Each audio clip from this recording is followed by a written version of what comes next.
జేసీ రావు uncle గారి పేరు మొట్టమొదటిసారి 1996వ సంవత్సరము కావలి కాన్వకేషన్లో మొదటిసారి విన్నా.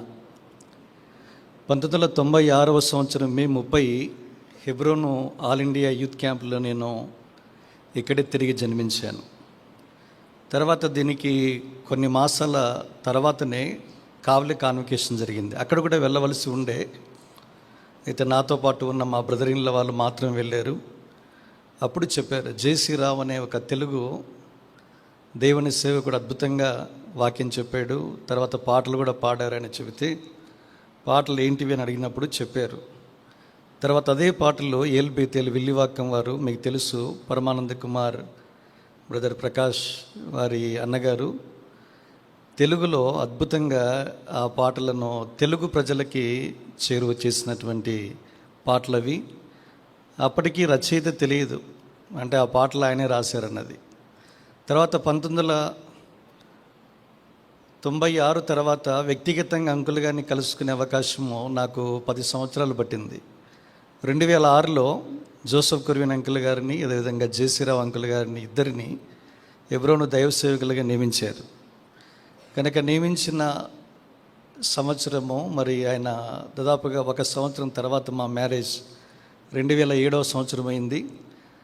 2007వ సంవత్సరంలో మ్యారేజ్ అయితే కడపలో కురియన్ గారు, కేఎం శాంసన్ గారు చేశారు. మ్యారేజ్ రిసెప్షను జేసీరావు అంకులే వాక్యం చెప్పాలి.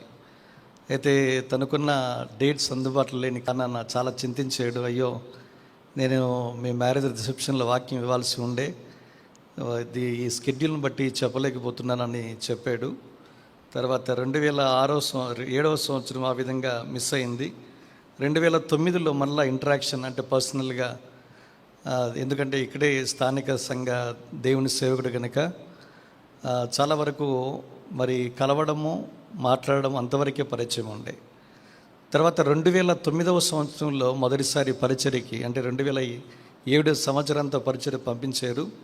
2009వ సంవత్సరము మరి జాన్ విక్టర్న ఫోన్ చేశారు, గుడ్ ఫ్రైడే ఈస్టర్ సందర్భం అది, నీకు గుంటూరు సియోను ప్రార్థన మందిరము 3 రోజులు మీరు పరిచయం రాశారు, మీరు వెళ్ళి చేసుకురావాలన్నాడు. జేసీరావు అంకుల్ పిలిపించాడు హెబ్రోన్ ఆఫీస్కి. తెలుగు వాళ్ళ మధ్య ఎంతకాలం అయ్యా తెలుగు స్పీకర్స్ బోధ చేసేది, నువ్వు పూణేకెళ్ళు, గుంటూరు సియోను క్యాన్సిల్ చేసామన్నాడు. అక్కడేమో తెలుగు నుంచి హిందీ, తెలుగు నుంచి మరాఠీలో తర్జుమా. తెలుగు వాక్యం చెప్పడమే అరగంటకే సరిపోదు, తెలుగు నుంచి మరాఠీ, తెలుగు నుంచి హిందీ అంటే ఇంకెంత సమయం పడుతుందని మొట్టమొదటిసారి 2009లో ఆయన వ్యక్తిగతంగా పిలిచి ఈ మినిస్ట్రీ గుంటూరుని క్యాన్సిల్ చేసి మొదటిసారి అక్కడికి పంపించాడు.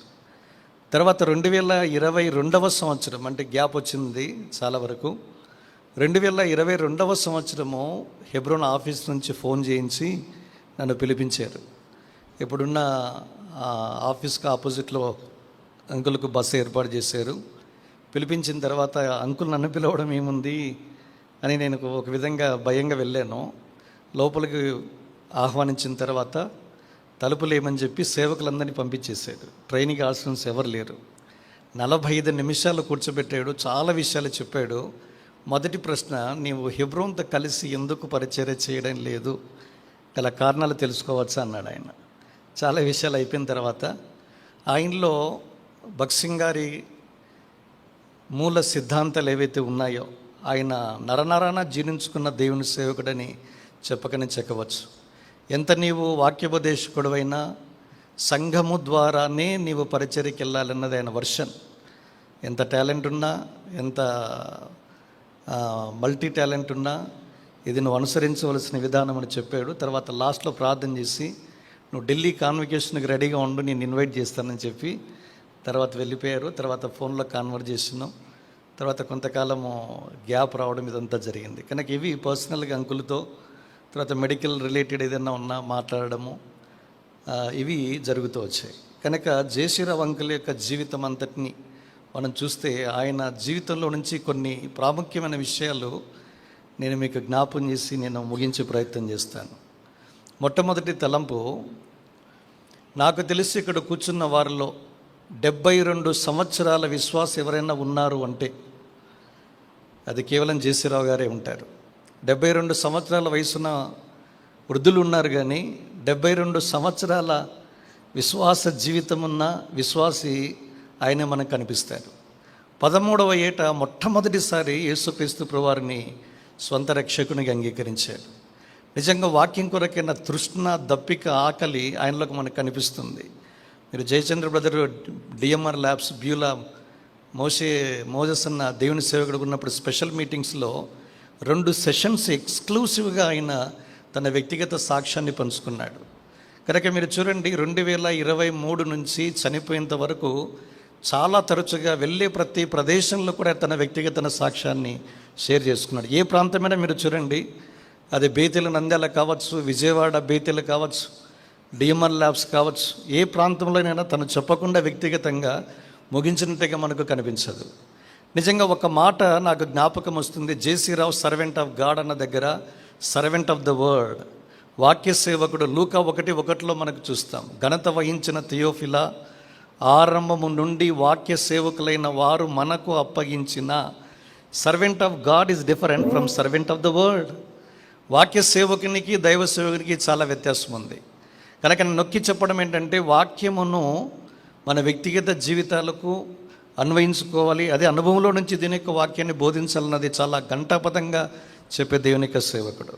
అందుకే 13వ ఏట రక్షించబడినప్పుడు తను స్కూల్కి వెళ్ళేటప్పుడు మీరు గమనించారు లేదా, చెప్పిన సాక్ష్యంలో ఆయన పెద్దచ్చు బైబిల్ను తను ఉంచుకున్న బుక్స్తో పాటు తీసుకుని వెళ్ళేవాడు. హెడ్ మాస్టర్ అన్నాడు కదా, పిలిచి నీకేం పిచ్చి పట్టిందని అన్నారు కదరా, నీకేం పిచ్చి పట్టిందంటే బైబిల్ తీసి చూపించి, ఓహో ఈ పిచ్చి పట్టిందా అన్నాడు.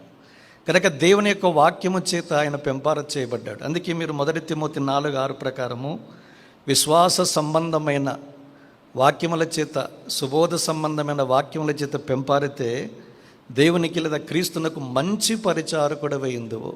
కనుక దినాన 86 సంవత్సరాల వయసులో 72 సంవత్సరాల విశ్వాసిగా పలు చోట్ల దీని యొక్క వాక్యాన్ని ప్రకటించిన మంచి పరిచారకునిగా సాక్ష్యాన్ని పొందాడు. తన యాత్రను ముగించి వెళ్ళిపోయాడు. ఈ దినాల్లో కూర్చున్న ప్రతి యవనస్తునికి, ముఖ్యంగా హెబ్రోను సమాజంలో పరిచర్య చేసే ప్రతి పరిచారకునికి, ప్రసంగికునికి, దేవుని సేవకునికి ఆయన ఒక చక్కటి మాదిరి. పాయింట్ నెంబర్ 2, 2వ తలంపు. నాకు తెలిసినంత వరకు భక్సింగ్ గారి గురించి చాలా తరచుగా కోట్ చేసే సేవకులు చాలామంది ఉన్నారు. చాలా తరచుగా కోట్ చేసే సేవకులు 2 ఉన్నారు. 2 మన మధ్య నుంచి వెళ్ళిపోయారు. 1 తిమోతి గారు, 2 జేసీరావు గారు. మీరు చూడండి, మిగతా సేవకులు చేయరా అంటే మళ్ళీ నేను వాళ్ళని తక్కువ చేయడం లేదు. చాలా తరచుగా కోట్ చేస్తాడు. ఆయనకున్న అది భక్తిభావము దేవుని ఎడల కనపరిచినట్లుగా కృతజ్ఞతా భావాన్ని భక్సింగ్ గారి యొక్క కుటుంబానికి ఆయన కనపరిచాడు. మీరు చూడండి, భక్సింగ్ గారి యొక్క కొడుకుని వ్యక్తిగతంగా కలిసిన వాళ్ళలో జీపీ రావు గారు, జేసీరావు గారే మనకు కనిపిస్తారు. మనకు 2000 సంవత్సరం వరకు మాత్రమే టీఈ కోషి గారు రాసిన పుస్తకంలో ఇవి మనకు కనిపించవు, పేర్లు మాత్రమే కనిపిస్తాయి. ఓంకార్ చాబ్రాని deputy director general to the customs department ఇంటికి వెళ్ళి పరామర్శించి, మీ నాన్నగారి కోవర్కర్స్ బాబు మేమని చెబితే పరామర్శించి, తర్వాత ఆతిథ్యాన్ని స్వీకరించిన తర్వాత వారి ఇంటికి స్వీకరించి ఆహ్వానించి ఆతిథ్యం చేసిన కుటుంబం ఇది.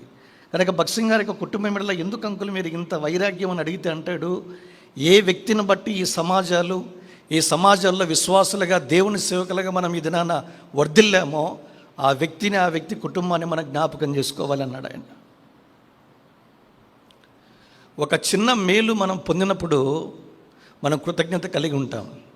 ఇలాంటి గొప్ప సమాజము, గొప్ప వెలుగు, గొప్ప దర్శనము, ప్రత్యక్షత కలిగిన ఈ సమాజాన్ని, ఈ సహవాసాన్ని నీకు నాకు పరిచయం చేసి ఇందులోనికి నిన్ను నన్ను తీసుకుని వచ్చి క్రీస్తు శిరసత్వము కింద నిన్ను నన్ను పెంపారునట్లుగా చేసిన ఆ దైవజనుడి కుటుంబానికి, ఆయనకు మనము సర్వదా కృతజ్ఞులమై ఉండాలని చెప్పడము. ప్రతి సంవత్సరము వారి కుటుంబ సభ్యులతో ఇంటరాక్షన్ కలిగి ఉంటారు. ఒకసారి చెప్పాడు సాక్ష్యంలో వ్యక్తిగతంగా, భక్సింగ్ గారి గ్రేట్ గ్రాండ్ డాటర్ అనుకుంటాను, వారి కుటుంబ సభ్యుల్లో ఒకరికి మరి అమ్మాయిని వారి కుటుంబంలో ఒక వ్యక్తికి వివాహం చేసుకున్నారు. కనుక ఒక రకంగా భక్సింగ్ గారి బంధువులు వీళ్ళు. కనుక ఇలాంటి ఘనత బహుశా భక్సింగ్ గారి యొక్క కుటుంబ సభ్యులన్నా వారి కొరకు ప్రార్థించి వ్యక్తులు ఎక్కడున్నా సరే అన్నాడు. ఒకసారి ప్రతి సంవత్సరం యూకేకి వెళితే ఈ డిడి కస్టమ్స్ డిపార్ట్మెంట్ ఈ ఓంకార్ చాబ్రా గారి కుమారుడు కానీ కుమార్తె కానీ కెనడా కానీ తర్వాత యూకేలో కానీ తప్పనిసరిగా సంవత్సరంలో ఒకసారి మేము కలుసుకుంటామని ఆయన సాక్ష్యం చెప్పాడు. నిజంగా భగత్ సింగ్ గారి ఏదైతే తను విన్నాడో తన జీవితంలో, ఎందుకంటే 13వ ఏట రక్షించబడిన తర్వాత దాదాపుగా ఒక 10 సంవత్సరాలను బ్యాక్ స్లైడ్ అయ్యాడు. అది కూడా ఇది డిఎంఆర్ ల్యాబ్స్లో మీరు వింటారు. నాటకాలంటే ఆయనకు పిచ్చి చెప్పాడు అందులో. కనుక అటువైపుగా తప్పుదారి పోయినప్పుడు కర్నూల్లో కడప అబ్రహాం జోసెఫ్ గారు తెలుసు మీకు. ఆయన ఇది 1961వ సంవత్సరంలో జరిగిన సందర్భం ఇది. కనుక దేవుని యొక్క సేవకుడు భగత్ సింగ్ గారు స్పెషల్ మీటింగ్ వస్తున్నాడంటే వారి బంధువు కర్నూలు ఉన్నప్పుడు అరవిందం గారు వెళ్ళారు, జేసీరావు అంకుల్ గారు వెళ్ళారు. తర్వాత భగత్ సింగ్ గారు వచ్చినప్పుడు దీని యొక్క వాక్యం ద్వారా తను నూతనంగా దర్శించబడ్డాడు. ఒక క్రొత్తగా ప్రభుకు పునఃప్రతిష్ఠించుకున్నాడు. తెలుగు బైబిల్ని మరి అబ్రహాం జోసెఫ్ గారు బుక్ రూమ్లో ఉంటే తెల్లటి బైబిల్ని తీసుకుని వెళ్ళి భగత్ సింగ్ గారి దగ్గరికి వెళ్ళి ఆయనతో ఆటోగ్రాఫ్ తీసుకున్నాడు. మొట్టమొదటి అంటే 10 years గ్యాప్ ఏదైతే ఉందో తన జీవితంలో ఇప్పుడు చెప్పే consistent Christian life is impossible. నిలకడతో కూడిన క్రైస్తవ జీవితం అన్నది చాలా అసాధ్యం. అది దేవుని యొక్క మహాకృప ఉంటేనే సాధ్యం. కనుక దేవుని దాసు నిజాయితీగా ఒప్పుకున్నాడు. నేను పడిపోయాను, నాటకాల రంగంలో కొట్టుకుపోయాను, అయితే దేవుని మహాకృపను బట్టి తిరిగి సమకూర్చబడ్డానికి దేవుడు నాకు మంచి అవకాశం ఇచ్చాడు. ఆ దినము అబ్రహాం జోసెఫ్ గారి చేతిలో నుంచి బైబిల్ తీసుకున్నాను, భగత్ సింగ్ గారి దగ్గర తీసుకెళ్ళాను. భగత్ సింగ్ గారు ప్రవచనాత్మకంగా నా జీవితానికి సరిపడినంత, నా పరిచయకు సరిపడినంత 4 వచనాలు నా బైబిల్లో రాశాడని చెప్పాడు. ఇవన్నీ మీకు ఆయన చెప్పిన సాక్ష్యంలో కనిపిస్తాయి. అది మత్తయి సువార్త 10 కావచ్చు, యెహోషువ గ్రంథం 1:8 కావచ్చు, 119 కీర్తన 99వ వచనం, 100 వచనాలు ఇవి కావచ్చు. ఈ ప్రశస్తమైన అమూల్యమైన వాగ్దానాలు తన జీవితంలో వెనుతిరగక అది వరకు ఎన్నడూ క్రీస్తు కొరకు ముందుకే కొనసాగడానికి నా జీవితంలో ఈ 4 వాగ్దానాలు లంగర్లాగా పనిచేసాయి అన్నాడు. వాస్తవానికి తర్వాత ఎక్కడ కూడా ఆయన వెనుతిరిగినట్లుగా మనకు కనిపించదు. 1989 గ్రేట్ బ్లో, వారి కుటుంబంలో ఆంటీ గారు మహిమలోని కొనుక్కోబడ్డారు. ఎందుకంటే వారి కుమారుడు యొక్క బర్త్డే రోజే ఆ ఇన్సిడెంట్ జరిగిందని చెప్పడం జరిగింది. తర్వాత ఈ కష్టాలు, శ్రమలు, బాధలు, తర్వాత కుమారుని యొక్క అనారోగ్యం, రాజమండ్రి, వీటన్నిటి అనుభవాలు గుండా వెళ్ళాడు. ఆయన అన్నాడు, నేను ఈ కష్టాలను కానీ శ్రమలను నేను ఇన్వైట్ చేశాను అన్నాడు ఆయన. అందుకే కష్టములన్నింటినీ ప్రియముగా భరింతును, నీ కొరకే జీవింతుననే ఆ పదాలు అనుభవపూర్వకంగా రాసినట్లుగా చూస్తాం. ఆయన ఈ పదాలు రాసినప్పుడు మార్టిన్ లూథర్ గారు రాసిన ఒక మాట నాకు గుర్తొచ్చింది. Prayer, study and suffering make a pastor అనే మాట ఉంటుంది. ప్రార్థనా జీవితము, దీని యొక్క వాక్యాన్ని చదవడము, శ్రమలు కలిగిన ఒక విశ్వాసి ఒక కాపరిగా తీర్చిదిద్దబడతాడని చెప్పాడు. వాస్తవానికి ఆయన కాపరిగా తీర్చిదిద్దబడ్డాడు. అందుకే అనేక మందిని తాకగలిగాడు. ఒక వ్యక్తి తన అనుభవంలో యేసుక్రీస్తు ప్రభు యొక్క ప్రేమ ఏ పరిమాణంలో తను అనుభవించి రుచించగలడో అదే పరిమాణంలో కూర్చున్న విశ్వాసం తాకగలడు. అంతకు మించి తాకలేడు. అది ఈ మెదల్లో నుంచి చెవిలోనికి ఇక్కడి నుంచి వెళ్ళిపోతూ ఉంటుంది. కానీ హృదయంతరంగాల్లో ఏదైతే అనుభవిస్తారో అదే హృదయంతరంగానికి తాకేదిగా ఉంటుంది. అందుకే నా పాటలు చూడండి ఎంతో అనుభవపూర్వకంగా ఉంటాయి, ప్రసంగాలు చూడండి ఎంతో అనుభవపూర్వకంగా ఉంటాయి. ఆల్ టైమ్ ఫేవరెట్ సబ్జెక్ట్స్ కొన్ని ఉన్నాయి. హెబ్రీ పత్రిక 11వ అధ్యాయం ఆల్ టైమ్ ఫేవరెట్. 20 సంవత్సరాల క్రితము హెబ్రోన్లో లాస్ట్ మెసేజ్ ఆయన ఎంచుకున్న శీర్షిక హెబ్రీ పత్రిక 11వ అధ్యాయం. మీకు చూసే 20 ఏళ్ళ క్రితం ఇక్కడ కూర్చున్న విశ్వాసాలు హెబ్రోన్ వాళ్ళకి ఇది పరిచయం. All time favourite, have faith in God, దేవుని యందు విశ్వాసం ఉంచండి. ఆల్ టైమ్ ఫేవరెట్ సబ్జెక్ట్ అయినది. వాక్ వర్ది ఆఫ్ గాడ్, దేవునికి తగినట్టుగా నడుచుకునండి. ఆల్ టైమ్ ఫేవరెట్ సబ్జెక్ట్ అవన్నీ. ద వర్క్ ఈజ్ గ్రేట్, పని మిక్కిలి గొప్పది. ఇవన్నీ ఆల్ టైమ్ ఫేవరెట్ సబ్జెక్ట్స్ అయినవి. ఇందులో దేవుని సంఘము, దానికి సంబంధించిన క్రమాన్ని నొక్కి చెప్పినట్లుగా చూస్తాం. ఒక సందర్భం జ్ఞాపం చేస్తాను, ఎందుకంటే నేను ముగించే ప్రయత్నం చేస్తాను. ఆయన చెప్పే దేవుని సేవకులు ఏదైతే చెప్తారో, బాధ్యులైన వారు కావచ్చు, ఇంప్లిసిట్ ఒబీడియన్స్ చూపించారని చెప్పాడు. 13వ ఏట రక్షించబడ్డాడు. ఆయనకి ఫుట్బాల్ అంటే పిచ్చి. ఎందుకంటే ప్రీతి అనే మాటకి జయచంద్ర గారే తర్జుమా చేశాడు, పిచ్చి అని చెప్పయ్యా అన్నాడు. అందుకే స్కూల్కి వెళ్ళేటప్పుడు కూడా బేర్ ఫుట్తో రాళ్ళను కొట్టేవాడంత, అంటే అంతగా కాళ్ళు కూడా గాయపరచబడ్డాయి. కనుక ఈ బాలు ఈ మందిరానికి జేసుదాస్ గారు, గూడూరు దేవదాస్, ఆల్ టీమ్ ఇక్కడ మనం హెబ్రోన్ పుల్పీటి మీద కనీసం 3 సేవకుల గురించి ఎప్పుడు వింటూనే ఉంటాం. ఒకటి అరవిందం గారు, 2 జేసుదాస్ గూడూరు, తర్వాత జాన్ లాజరస్ వాళ్ళ తల్లి గారిని, అరవిందన్ గారిని, యేసుదాస్ గారిని రక్షణలోనికి నడిపించినటువంటి దేవుని సేవకుడు ఎవాంజలిస్ట్ తమిళనాడు బేస్, కానీ తెలుగు తమిళ అద్భుతంగా మాట్లాడే సేవకుడు ఆయన. కనుక ఫుట్బాల్ ఆడి దేవుని యొక్క మందిరానికి పరిగెత్తుకుంటూ వెళితే వెంటనే దేశదాస్ అంకుల్ అన్నాడు, నువ్వు తిరిగి జన్మించావు. తిరిగి జన్మించిన ఈ వయసులో నువ్వు ఎదగడం అన్నది చాలా ప్రాముఖ్యము. ఈ ఆటను మానేసి వాక్యం దగ్గర సమయాన్ని గడుపు. ఆయన చెప్పాడు ఈ మాట, ఇంప్లిసిట్ ఒబీడియన్స్. అది మొదలుకొని నా జీవితంలో ఫుట్బాల్ నేను ఆడలేదన్నాడు ఆయన. భక్సింగ్ గారికి చాలా ఇష్టమైనది ఇంప్లిసిట్ ఒబీడియన్స్. ఆ భక్తుల జీవితాల్లో విన్నది అనుసరించింది మనకు బోధించారు.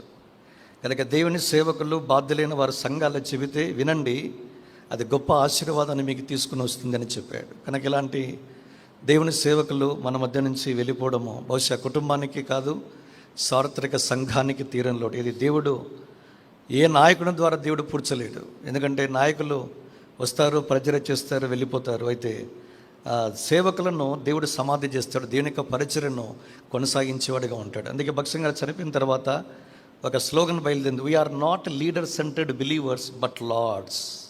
నాయకుడిని కేంద్రంగా కలిగి ఉండే పరిచర్య కాదు ఇది, ఒక ప్రభువుని కేంద్రంగా కలిగి ఉండే పరిచర్య. హెబ్రోన్ సమాజాల గురించి చాలామంది అన్నారు, భక్సింగ్ గారు పోయిన తర్వాత ఈ సమాజాలు కుప్పకూలిపోతాయని. ఇప్పుడు 26 ఏళ్ళు ఏకబిగన నడుస్తూనే ఉన్నాయి.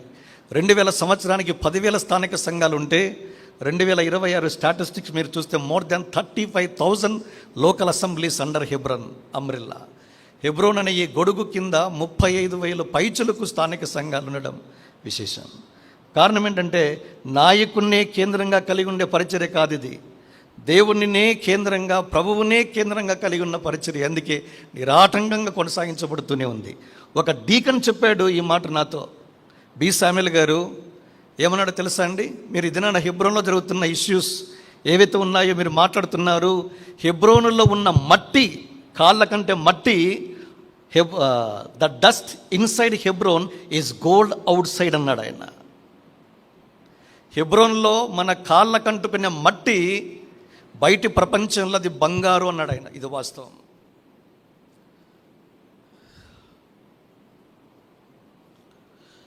భక్సింగ్ గారి యొక్క లైఫ్ అండ్ లెగసీని కంటిన్యూ చేసిన దేవుని సేవకులలో బహుశా ఈ ఏజ్ గ్రూపులో బహుశా ఈయన చివరి వాడని నేను నమ్ముతూ ఉన్నా. బహుశా నెక్స్ట్ జనరేషన్లో కొరియన్ ఎవరు వస్తారు, తర్వాత నెక్స్ట్ వేరే జనరేషన్ ఉంది, నేను పేర్లు చెప్పనక్కర్లా.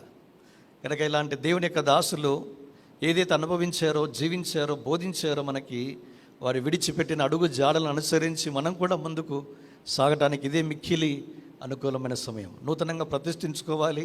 ఆయన చెప్పే ప్రతి మాట నాకు ఇప్పటికీ ఉంది, నీకు ఎంత ప్రత్యేకమైన కృపావరము తలాంతు ఉన్న సంఘము యొక్క కేంద్రంలోనే పని కలిగి ఉండే. ఎంతోమంది దేవుని సేవకులు చెప్పేదే ఇది, కానీ నేర్చుకున్నదే అది అవలంబించాడు. అంతిమ శ్వాస వరకు అదే చేసి ముగించాడు. నిజంగా ఈ దాని ఏమంటే ఇసుక తోట అంకుల్ ఈ మాసం వెళ్ళాడు, గత మాసం జాన్ విక్టర్ని వెళ్ళాడు, నేను జనవరి మాసం వెళ్ళాను. కనుక అనుకున్నాను నిజంగా దేవుని యొక్క దాసులు అనేక స్థలాలు, అమెరికా టు అమలాపురం, నిజంగా 20వ తేదీ అమలాపురంలో ఉండాలి. ఆయన వెళ్ళిన స్థలాలు, ఆయన వయస్సు, చేసే పరిచర్య ఏమి సంబంధం ఉండదు. ఇదైనా ఒకరోజు వెళ్ళి రాత్రి ప్రయాణం చేసి ఉదయం పరిచర్య చేసి మళ్ళీ ఒకవేళ మనం ప్రయాణం చేసి ఇంటికి వస్తే మధ్యాహ్నం వరకు పడుకొని నిద్రపోతారు ఈ జనరేషన్. ఒక దేవుని సేవకుడు తర్ఫీదు చేయబడకపోతే మీరు బాగా గుర్తుపెట్టుకోనండి, అలాంటి సేవ, అలాంటి పరిచర్య సేవ ఈ దినాలు ఏ యవనస్తుడు చేయలేడు. నేను 30 సంవత్సరాల నుంచి చేస్తున్నాను ఇది, నేను ఎరుగుదును. 30 ఏళ్ళకి ఇది చాలా కఠినమైన పరిచర్య. ఇది దేవుడు చిన్నప్పటి నుంచే తయారు 13వ ఏట సిద్ధపరిచారండి ఇతన్ని, దేవుని యొక్క దాసుని. 72 ఏళ్ళు ఏకబిగిన ప్రకటించాడు. 86 ఏళ్ళు ఆయన తన తుది శ్వాస వరకు చేసి ఇదే ప్రభు సేవలో ముగించాడు. నీతిమంతులు కలిగే మరణం కావాలని కోరుకునే వారి కోకలలో చాలా అరుదుగా కొంతమందికి వస్తుంది. కనుక బెడ్డిని కాకుండానే తిమోతి గారు వెళ్ళిపోయారు, బెడ్డిని కాకుండానే గత సంవత్సరము థియోడా రెజినాల్ గారు వెళ్ళిపోయారు, బెడ్డిని కాకుండానే జేసురావు గారు మన మధ్య నుంచి అంకుల్ గారు వెళ్ళిపోయారు. కనుక దేవుని యొక్క దాసులకి నిజంగా ఒక మంచి మరణాన్ని చేయడు. వారు చేసిన సేవ వారి పూర్తి చేశారు, వెళ్ళిపోయారు. వారి క్రియలు, వారి ఫలం ఇంకా నిలిచి ఉంది. దాన్ని ఆస్వాదిస్తూ వారి అడుగుజాలను అనుసరించడానికి విశేషంగా మనము నూతనంగా ప్రతిష్ఠించుకునే ఒక మంచి సందర్భం. దేవుడి ఇచ్చిన సాక్ష్యం దీవించునుగాక.